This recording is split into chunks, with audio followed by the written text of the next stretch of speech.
Bismillahirrahmanirrahim.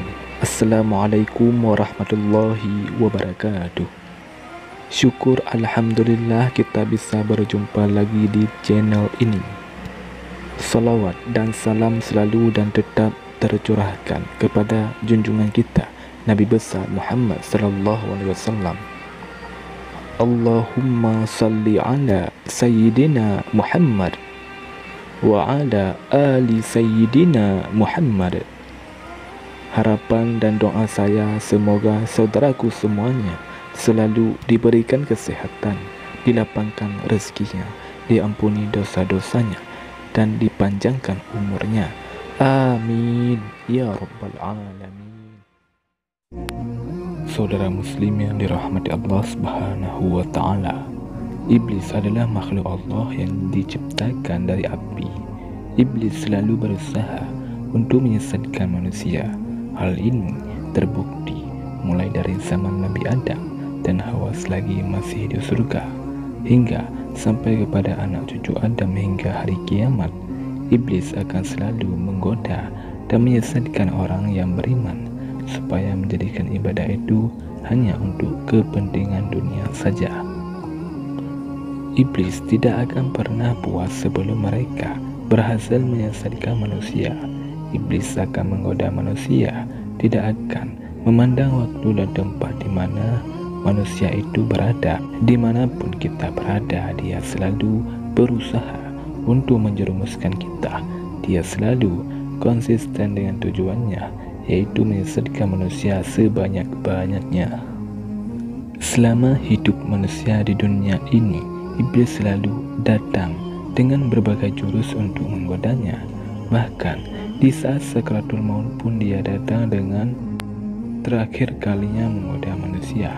Setidaknya ada 7 cara Iblis untuk mengganggu manusia saat sakaratul maut.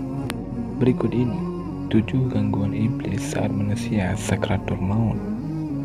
Yang pertama, Iblis menggoda manusia yang pada saat hidup di dunia sangat rakus dan tamak. Maka iblis itu akan menyerupai bermacam-macam perhiasan. Terkadang iblis menggoda manusia dengan berupa makanan dan minuman yang lezat. Apabila manusia itu meninggal dalam keadaan terpengaruh dengan godaan iblis tersebut, maka meninggalnya dalam keadaan fasik dan munafik. Yang kedua, iblis akan menggoda manusia dengan merubah dirinya menjadi binatang yang ditakuti orang yang akan digodanya. Apabila orang yang sakaratul maut itu melihat binatang tersebut, maka orang tersebut akan meraung dan melompat karena ketakutan. Waktu itu juga berpisah ruh dari badannya, maka mati dalam keadaan ini adalah mati dalam keadaan fasik dan munafik. Yang ketiga, iblis akan menggoda manusia dengan menyerupai binatang yang disukai oleh orang yang sedang sakaratul maut. Kalau orang yang akan mati itu menyukai burung dan lain sebagainya, maka iblis akan menyerupai binatang tersebut. Jika tangan orang yang lagi sakaratul maut tersebut meraba kepada binatang tersebut dan kemudian ia meninggal, maka ia meninggal dalam keadaan lalai dan lupa kepada Allah. Nerakalah tempatnya. Yang keempat, iblis akan datang dengan rupa orang yang paling dibenci oleh orang tersebut.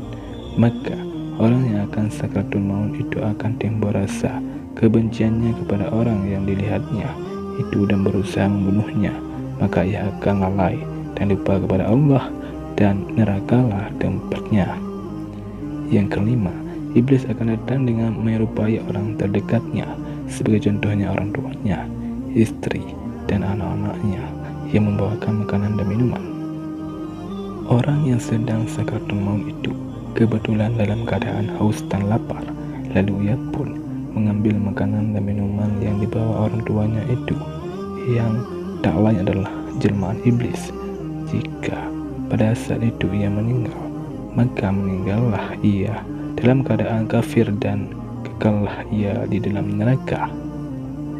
Yang keenam, iblis datang dengan menyerupai seorang ulama yang dikagumi, kemudian ia berkata, "Wahai muridku, lamalah sudah kami menunggumu, rupanya kamu sedang sakit di sini. Oleh sebab itu kami bawakan padamu obat dan tabib Lalu diminumlah obat itu oleh orang yang dalam sakratul maut tersebut dan hilanglah rasa sakitnya. Selepas itu iblis berkata, "Tunggu, sebentar lagi dinding dan tirai akan terbuka untukmu." Dan ketika tirai dibuka, maka terlihatlah suatu benda yang sangat besar, seolah-olah lebih besar dari langit dan bumi. Dan berkatalah iblis, "Itulah zat Allah yang patut kita sembah." Dan berkatalah orang itu, "Wahai guruku, bukankah ini benda yang sangat besar?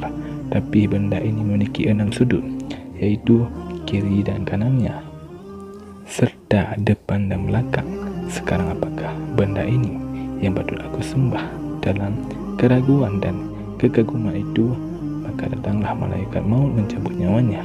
Maka meninggallah orang tersebut dalam keadaan kafir, dan ia akan kekal di dalam neraka.